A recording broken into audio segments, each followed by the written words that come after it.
Welcome to the Genius Factory. Enjoy the video. You'll start immediately by preparing the clip and applying Dehancer.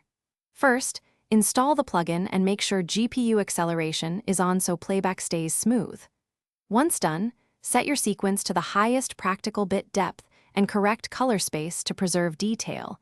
This reduces banding when you grade.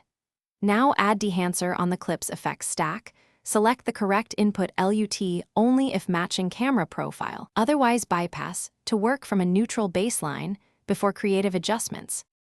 With Dehancer active, focus on image fundamentals.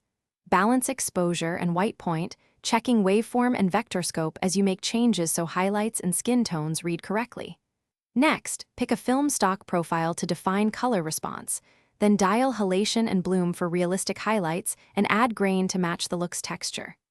Meanwhile, use lift, gamma, and gain to sculpt shadows, midtones, and highlights. Make incremental moves so you preserve detail and avoid clipping while creating the intended mood.